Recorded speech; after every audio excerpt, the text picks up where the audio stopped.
नमस्कार, मैं शशिधर कुमार एक बार फिर से आप सबके बीच में कुछ सामाजिक मुद्दों पे आज शॉर्ट में बात करेंगे। छोटी छोटी चीजें हैं इसमें। संगठन भी होगा, व्यक्ति के तौर पे लोग क्या कर सकते हैं उस पे भी मैं बात करूंगा, और सोशल मीडिया पे हम कैसे रिएक्ट करते हैं उन सब बातों पे भी जो है चर्चा होनी चाहिए। पहली चीज है कि संगठन इस चीज को मतलब संगठन कैसे आगे बढ़े। मुझे जो है सबसे बड़ी समस्या यही नजर आती है कि कोई भी संगठन सही तरीके से काम नहीं कर पा रहा है। मुझे लगता है कि कहीं ना कहीं उनके अंदर जो है संगठन को लेके जो है एक असमंजस की स्थिति है कि संगठन कैसे काम करे। संगठन इसलिए हमारे हमारा जो जाति का संगठन है वो इसलिए सही से काम नहीं कर पा रहा है क्योंकि दिक्कत यह है कि उनमें जो समझदार लोगों की संख्या होनी चाहिए वो नहीं है। दूसरी, जो युवाओं की संख्या होनी चाहिए जो उस तरीके से सोचे कि जाति को संगठन की जरूरत क्यों है। सबसे पहले तो ये पता होनी चाहिए कि संगठन अगर आप बना रहे हैं तो आप अपने संगठन के सदस्यों को ये बताएं कि संगठन की जरूरत क्यों है। लोग यही कहते हैं कि आप हमें अगर मदद करेंगे तो हम आपके किसी इमरजेंसी में हम आपका जो है मदद करेंगे। संगठन उन चीजों के लिए नहीं बना है। जातीय संगठन हमेशा जो है इस पॉइंट पे होना चाहिए कि हम अपने लोगों को कितना जागरूक कर सक रहे हैं और किन किन मुद्दों पे कर रहे हैं। अब जातीय संगठन है तो उनके मुद्दे क्या होने चाहिए। संगठन के अंदर जो लोग हैं, जो पदाधिकारी हैं, मैं आज उनमें बात नहीं करूंगा कि उनके अंदर जो है बोलने की क्षमता कम है। वाकई में बोलने की क्षमता कम है और इस चीज को समझने की आवश्यकता है, एक्सेप्ट करने की आवश्यकता है। जब तक आप प्रॉब्लम का जो है प्रॉब्लम को एक्सेप्ट नहीं करेंगे, किसी समस्या को स्वीकार नहीं करेंगे, तब तक उस समस्या का निदान नहीं सोच पाएंगे। समस्या यही है कि हम समस्या को सोच ही नहीं पा रहे कि समस्या क्या है और हम सॉल्यूशन के बारे में बात कर रहे हैं, जबकि समस्या हमें पहले पता होनी चाहिए। संगठन के तौर पे हमारे लोगों को यही नहीं पता कि समस्या क्या है। समस्या यह है कि आपके लोग दो तरीके के हैं। एक तो निहायत ही जो है गरीब है, अशिक्षित है, उनको इन सब चीजों से कोई लेना देना नहीं है। वो सिर्फ जो रोज का है अपना जीवन यापन का जो चीज है एक उसको सोच रहे। और जो दूसरा धरा है जिसके पास कुछ हद तक पैसा है, वो अपने जीवन को चला रहे हैं सही तरीके से, उनके पास भी फुर्सत नहीं है। उनको लगता है कि हम तो आपके साथ जाएंगे, एक दिन बर्बाद करेंगे, उससे बेहतर जो है हम कुछ ना कुछ कर लेंगे। लेकिन वो क्या करते हैं सबको पता है। ज्यादातर लोग जो है आजकल अगर खाली बैठे हैं संडे को, अगर ज्यादातर लोगों की भारत में छुट्टी होती है तो वो ज्यादातर क्या कर रहे होते हैं घर में। बताइए कि क्या किसी मर्द ने अपने घर में कभी संडे को अपने परिवार को खाना बना के खिलाया? नहीं। जब वो नहीं करते हैं तो आप क्या अपेक्षा करते हैं कि आपके घर की पत्नियां आपके लिए जो है संडे को सुबह से शाम तक आपके लिए लगी रहे, आपके लिए तरह तरह के खाना बनाए खिलाए। आप बस आपके लिए संडे वही मतलब होता है और आप रील देखते रहें, या कोई मैच हो रहा है तो वो देखते रहें, या किसी तरीके से फर्जी डिबेट जो आजकल टीवी चैनल्स पे चल रहे हैं जिसका कोई लेना देना नहीं है सामाजिक मुद्दों पे, उसको आप देख रहे होते। तो समाज कहाँ आगे बढ़ेगा? समाज आगे बढ़ ही नहीं सकता। आपको ऐसे लोगों को आगे लाना पड़ेगा कि अब मान लीजिए कि मैं अगर यह बात कहता हूं कि फर्जी डिबेट्स हो रही है टीवी चैनल्स पे एक आध दो प्रोग्राम को छोड़ के, तो ये हमें लोगों को बताना पड़ेगा कि किस तरीके से फर्जी डिबेट हो रही है, हमें उसका क्या इम्पैक्ट हो रहा है। हमें उसको बताना पड़ेगा कि अगर हमारे ऊपर इस तरीके का जो है प्रभाव पड़ रहा है तो आपके ऊपर भी प्रभाव पड़ेगा इस तरीके की फर्जी जो है डिबेट्स का। आपको ये समझना पड़ेगा। तो ऐसे पढ़े लिखे लोगों को हमें अपने बीच में लाके उन्हें समझाना पड़ेगा कि इसकी समस्याएं क्या है, कैसे इसका निपटान होगा, कैसे हम इससे दूरी बनाए रख सकते हैं। जानकारी रखते हुए भी हमें दूरी बनानी है कि मुझे पता होता है कि किस चैनल पे किस तरीके का डिबेट चल रहा है, कहाँ कौन बात कर रहा है, क्या बात कर रहा है, मुझे पता होता है। लेकिन मैं कोई चैनल नहीं देखता हूँ, लिटरली कोई चैनल नहीं देखता हूँ। थोड़ा फटाफट न्यूज होता है, उस तरीके की चीजें देखता हूं ताकि न्यूज रहे। लेकिन जो शाम के चैनल में डिबेट्स होते हैं उसको मैं कतई नहीं देखता। इसलिए नहीं देखता क्योंकि वहां पे इंफॉर्मेशन कम आती है, गुस्सा ज्यादा बढ़ता है। दिमाग में आपके अंदर जो है वो गुस्सा ज्यादा भरा जाता है डिबेट के माध्यम से। तो उन गुस्सों से दूर रह के हमें अपने आप को शांत कैसे करना है दिल से और दिमाग से, तो वो जो समय है वो जो हमें यूटिलाइज करना वो समाज के लिए करना है। आप शुरुआत ऐसे कर सकते हैं कि एक एक घंटा समय दीजिए अपने समाज को। सप्ताह में 1 घंटा अगर आप समय देते हैं समाज को हर सप्ताह, तो स्वाभाविक तौर पे कि जब आपको चीजें अच्छी लगने लगेगी, लोग आपकी बातों को सुनने लगेंगे, समझने लगेंगे, तब आपको लगेगा कि मुझे और अपना दायरा बनाना चाहिए। फिर आप पढ़ेंगे। कैसे पढ़ेंगे? समाज शास्त्र को पढ़ेंगे, नागरिक शास्त्र को पढ़ेंगे, फिर राजनीति को पढ़ेंगे, करंट अफेयर्स को पढ़ेंगे कि क्या चीजें चली आ रही है, उसके ऊपर मंथन करेंगे। हमारा जो धर्म है वो किस तरीके से हमें प्रभावित कर रहा है डेली बेसिस पे, उसके बारे में पढ़ेंगे। आज की तारीख में क्या हो रहा है कि मैं बार बार यही कहता हूं कि हम पढ़ना बंद कर दिए। हमने पढ़ाई इतनी तरीके से कम कर दी है कि हम तो पढ़ते ही नहीं है, साफ नहीं पढ़ते हैं। अगर आप कह रहे हैं कि आप पढ़ते हैं तो यकीन जानिए कि आप जीरो पढ़ते हैं। कई सारे लोग दिन भर में पूरी किताब पढ़ डालते हैं, 50-50, 100-100 पेज की, और आप 2 पेज नहीं पढ़ पाएंगे। अब पढ़ के देखिए, आपको अंदाजा लग जाएगा। आप 2 पढ़ने जाएंगे, आपको मोबाइल उठाना पड़ेगा, फिर आप रील सरकाते रहेंगे, उसमें समय निकल जाता है। तो ऐसी चीजों से बचने के लिए हमारे संगठन ही हमारे लोगों को जागरूक कर सकते हैं कि ऐसी चीजों से कैसे बचा जाए। अगर आप रील कम देखेंगे, अब सब कोई मान रहा है कि अगर आप रील देखने बैठे तो वो एक रील की जगह 15-20 रील हो जाता है। अब 15 गुना 2 मिनट कर लीजिए तो 30 मिनट चला गया आपका। तो उससे बेहतर है कि आप समाज के लोगों के बीच में जुड़िए, ऑनलाइन ही माध्यम से जुड़िए। शुरुआत में आप लोगों को वॉच करिए, फिर देखिए कि कैसे लोग किस तरीके की बातें करती हैं। आप अगर पढ़े लिखे हैं तो आप उसमें इम्प्रोवाइज ढूंढेंगे। स्वाभाविक तौर पे जब आप इम्प्रोवाइज ढूंढेंगे लोगों को, तो लोगों को सलाह देंगे कि आप ऐसे नहीं ऐसे बात कर सकते हैं, ऐसे नहीं ऐसे रख सकते हैं अपनी बातों को। ये बहुत अच्छा बात कहा, ये आपने अच्छा बात नहीं कहा, सामाजिक रूप से ये सही नहीं है, तरीका सही नहीं है, या सही तरीके से हम अगर इस रास्ते पे चलेंगे तो हमारा समाज सही रास्ते पे नहीं चल पाएगा। क्योंकि आप पढ़े लिखे हैं तो आप किसी भी सूचना, जो इंफॉर्मेशन होती है हमारे दिमाग में, जब चीजें आती है तो हम उसको एनालिसिस करते हैं। पहले तो व्यक्तिगत तौर पे एनालिसिस करते हैं कि वो मेरे लिए कितना सही गलत है।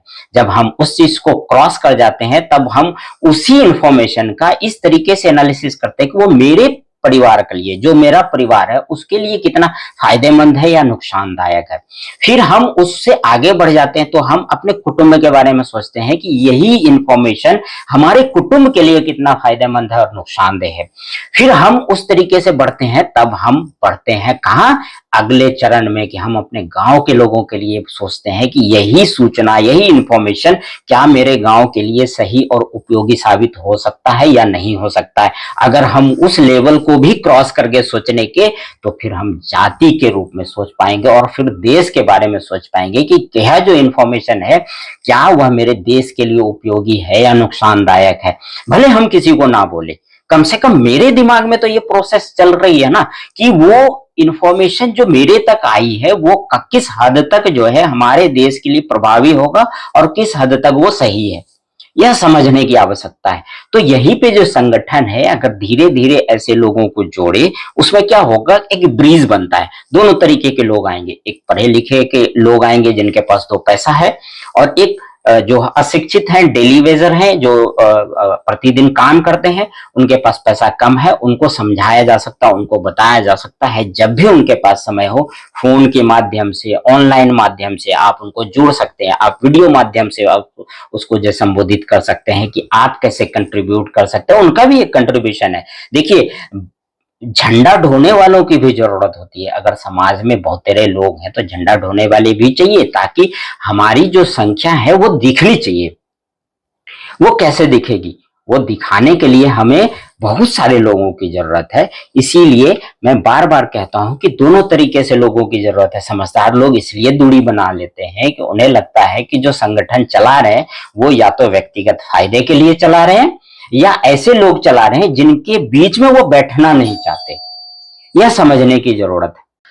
तो यह जो दिक्कत है, जो हमारा हमारा जो बीच में क्या कहते हैं उसको, जो गैप हो गया है, इंफॉर्मेशन पास होने का जो गैप हो गया है लोगों के बीच में और संगठन के बीच में, संगठन कुछ लोगों के आसपास ही इर्द गिर्द ही घूम रहा है, संगठन बाहर नहीं जा रहा है। समस्या यही है कि संगठन अलग तरीके से जो अनजान लोग हैं उनको ग्रैब नहीं कर पा रहा है अपने अंदर, उनको नहीं समझा रहा है। कुछ लोग हैं जिनको आप जानते हैं, उनको आपने फोन कर दिया, एक बार में कहा हाँ ठीक है हम आपके संगठन से जुड़ जाए। लेकिन जुड़ने का मतलब क्या होता है कि क्या वो संगठन के लिए अपना समय दे रहे हैं किसी भी तरीके से, चाहे वो लिखने के माध्यम से हो, ऑनलाइन ऑफलाइन, या लोगों को समझाने के माध्यम से, या फोन करके लोगों को समझाने के माध्यम से कि क्यों जरूरत है जातीय संगठन की, क्यों हम हमारे जाति के संगठन को जरूरत है, क्यों हमें जो है एकजुट होने की आवश्यकता है, इसके क्या क्या मायने हैं, क्या वह समय दे रहा है। मुझे तो लगता है कि इसमें जो है हमारे संगठन बहुत कम, मतलब है ही नहीं, मतलब 0% मान लीजिए अगर उस स्केल की बात कर रहे हैं तो, मतलब मुश्किल से 100 में जो है मुश्किल से एक आध आदमी इस तरीके का प्रयास करता होगा। उसका प्रयास भी उस तरीके से है कि ठीक है महीने में एक आध दिन हमने ये प्रयास कर लिया, बस इससे ज्यादा मुझे कुछ नहीं करना। तो लगातार जो प्रयास होना चाहिए, जिस तरीके से स्केल बनाने की जरूरत है हमें लगातार प्रयास करते हुए, वह होने की आवश्यकता, वह करने की आवश्यकता है, वह हम नहीं कर पा रहे हैं, संगठन के तौर पे वह नहीं कर पा रहे हैं। यह सोचने की आवश्यकता है कि यह संगठन फिर इसको कैसे इम्प्लीमेंट करे धरातल पे। धरातल पे इम्प्लीमेंट तो करना ही पड़ेगा, गर्मी हो बरसात हो ठंडा हो, हर मौसम तो ऐसे ही आता जाता रहता है। तो आप चुप नहीं बैठ सकते, आपको तरीके ढूंढने पड़ेंगे कि कैसे इस, मतलब अगर मैं दिल्ली एनसीआर की बात करूं कि 45 डिग्री सेल्सियस में आप लोगों के साथ कनेक्ट कैसे रह करेंगे, उसको कैसे समझाएंगे कि समाज को जो है एक जातीय संगठन की जरूरत है और हमने वो जातीय संगठन बनाई है, और आपको उस जातीय संगठन में आने की आवश्यकता और लोगों को समझाने की और जोड़ने की आवश्यकता है। पैसे से नहीं जोड़ा जाता समाज। जातीय संगठन कभी भी जो है पैसे के मामले में अगर पिछड़ा भी हो ना तो कोई फर्क नहीं पड़ता है। ऐसे कोई एकाध कार्यक्रम बड़े हों जिनके लिए पैसे की आवश्यकता हो, तब आपको पैसे की जरूरत पड़ती है। अदरवाइज अगर आप कहें तो, अगर आप जब तक अपनी तरफ से जातीय शिक्षा संस्थान न चलाएं तब तक आपको पैसे की जरूरत नहीं है। नॉर्मली आप लोगों के साथ वार्ता करते हुए कनेक्ट हो सकते हैं, आप लोगों को एक प्लेटफॉर्म दे सकते हैं कि उस जगह लोग आके अपनी बात करें, उनकी समस्याएं बताएं। आप फिर ऐसे लोगों को साथ कनेक्ट करेंगे कि मतलब ऐसे जगह पे अगर किसी को कोई दिक्कत आन पड़ी तो वहां पे लोग खड़े हो सके उनके लिए। नहीं कुछ तो कैसे, पैसे से जरूरी नहीं है कि मॉनेटरी टर्म में आप खड़े हों, अगर आप सैद्धांतिक तौर पे टेक्निकली भी उसके साथ खड़े हों कि हम आपके साथ खड़े हैं, तो उसको भी इस तरीके से कहीं ना कहीं एक मनोबल मिलता है, और उस मनोबल से ही हम समाज को जीत सकते हैं। और समाज यही लैक कर रहा है, जो संगठन है वो यहीं पे जो है प्रॉब्लम फेस कर रहा है, क्योंकि वो यह काम नहीं कर पा रहा है। वह लोगों को यह समझा नहीं पा रहा है कि आपको सिर्फ पैसे की आवश्यकता नहीं है, आपको लोगों की आवश्यकता है, लोग आपके साथ खड़े हो सकें, इसकी भी आवश्यकता है। दूसरी चीज है कि जो हमारे हमारे जो लोग हैं वो सोशल मीडिया पे उनको पता ही नहीं है कि क्या बोलना होता है। कई बार जैसे एक उदाहरण के तौर पे किसी ने एक गांव का नाम लिया और उसकी जनता करके जो है एक पेज बना लिया। अब आप समझिए, उस एक गांव की जनता का मतलब ये होता है कि पूरे गांव की जनता, उसमें चाहे धार्मिक रूप से किसी भी धर्म के लोग रहते हैं, वो जातीय तौर पे किसी भी जाति के लोग रहते हो, सबकी बात उसको करना होना होता है।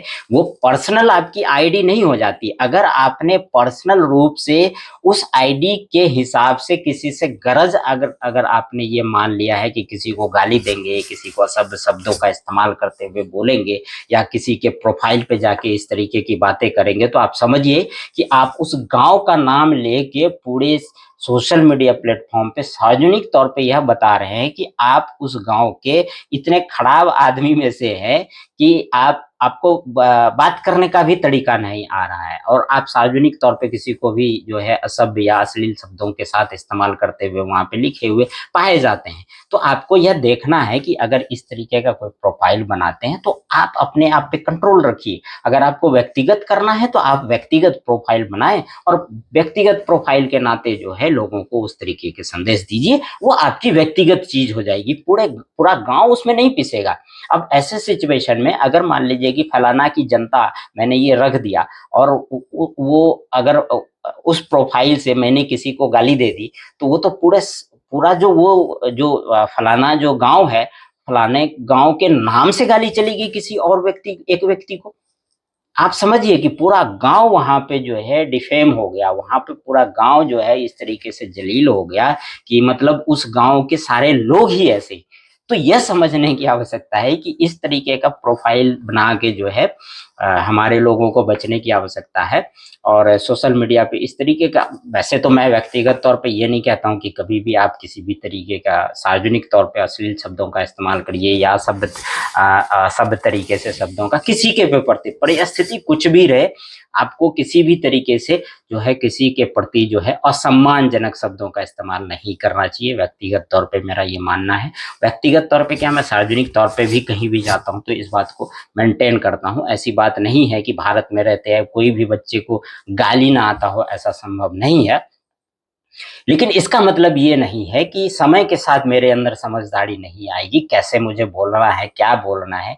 हो सकता है कि मेरे साथ जो है किसी व्यक्ति का जो है व्यक्तिगत झगड़ा हो, लेकिन उसका प्रदर्शन मैं सामाजिक रूप से, ये वो सार्वजनिक रूप से जो है किसी भी सोशल मीडिया प्लेटफॉर्म पे नहीं कर सकता। यह समझने की आवश्यकता है। तो यह जो है धीरे-धीरे करके आएगा, लेकिन मैं ये चाहता हूँ कि लोग इन चीज़ों को समझें। और मुझे लगता है कि कई ऐसे लोग भी हैं जिनकी उम्र हो गई है उस समझदारी वाले लेवल पे, जो सो एंड सो कहते हैं ना कि 40, 45, 50 साल की उम्र में आप समझदार होने लग जाते हैं। तो आपको यह समझने की आवश्यकता है कि उस उम्र में अगर आप उस तरीके से कोई प्रोफाइल इस्तेमाल कर रहे हैं, तो आपको ऐसे असम्मानजनक शब्दों का इस्तेमाल करने से बचना चाहिए। इससे पूरा जो आपका कुनबा है, पूरा जो जनता है उस पूरे क्षेत्र का, वो पूरा जो है असम्मानीय महसूस करता है, मतलब लज्जाशील महसूस करता है कि आप एक व्यक्ति के तौर पे आपने उस तरीके का प्रोफाइल बनाया और किसी को जो है उस तरीके के शब्दों के साथ जो है यह बातें कही। तो यह जो है कहीं से भी क्षम्य नहीं है और ऐसा नहीं होना चाहिए। मुझे लगता है कि हमारे समाज के लोगों को इस तरीके से बचना चाहिए। और सेम यही चीज़ मैं ये बार बार कहता हूँ कि अगर आपने कोई पर्सनल प्रोफाइल बनाई है और आप उसमें लिखते हैं कि आप किसी संगठन के ये पदाधिकारी हैं, तो आपको वैसे, मतलब मैं व्यक्तिगत तौर पे पहले भी कह चुका कि मुझे भी किसी भी परिस्थिति में किसी के लिए जो है असम्मानीय शब्दों का इस्तेमाल करना मुझे अच्छा नहीं लगता, मुझे करना भी नहीं है और मैं करता भी नहीं हूँ। इसीलिए मैं कहता हूँ कि अगर आप लिखते हैं कि आप इस संगठन के पदाधिकारी हैं, तो यह संगठन की भी जिम्मेदारी है कि ऐसे लोगों को ये बताए कि अगर आप यह लिखते हैं तो आप अपने शब्दों पे कंट्रोल रखेंगे। परिस्थिति कुछ भी हो, आप किसी भी तरीके का असम्मानीय शब्दों का इस्तेमाल जो है ऑनलाइन प्लेटफॉर्म पे आप कतई नहीं करेंगे। अगर आप करेंगे तो अगले ही क्षण आप हमारे संगठन से दूर हो जाएंगे, हम आपसे दूरी बना लेंगे। हमारा आप संगठन का आपसे कोई किसी भी तरीके का कोई कनेक्शन नहीं रहेगा। हम आपसे दूरी बना लेंगे, कट ऑफ कर लेंगे पूरी तरीके से। हम आपको निकाल भी सकते हैं अपने संगठन के माध्यम से, क्योंकि देखिए अल्टीमेटली होता क्या है कि एक संगठन है, जातीय संगठन है, पूरा समाज है। अब मान लीजिए कि धानुक जाति है और उसका एक धानुक संगठन का नाम है, उसमें धानुक है। अब उसका एक पदाधिकारी किसी को व्यक्तिगत तौर पे जाके गाली देता है, कल को उसने स्क्रीनशॉट लेके ये बोल दिया कि इस जाति का, ये संगठन का ये पदाधिकारी है और इसने ये गाली इस व्यक्ति को दी है या मुझे दी है, तो आप इस चीज को समझिए कि पूरे समाज को जो है उस नजरिए से देखा जाएगा कि जो है पूरा समाज ही इस तरीके से सोचता है, जबकि ऐसा नहीं है। वो एक व्यक्ति की गलती है लेकिन लपेटे में पूरा समाज आ रहा है। तो इसीलिए मैं बार बार कहता हूँ कि संगठन की जिम्मेदारी बहुत ज्यादा बन जाती है, क्योंकि उन्हें ट्रेनिंग देने की भी आवश्यकता है संगठन के पदाधिकारियों को। क्योंकि मैं बारंबार ये बात बोलता हूँ कि हमारे लोगों को जो ट्रेनिंग की जरूरत है, क्यों जरूरत है, यही वजह है कि जरूरत है। तो कई सारे मुद्दे हैं बात करने के लिए। आज के लिए बस इतना ही। धन्यवाद।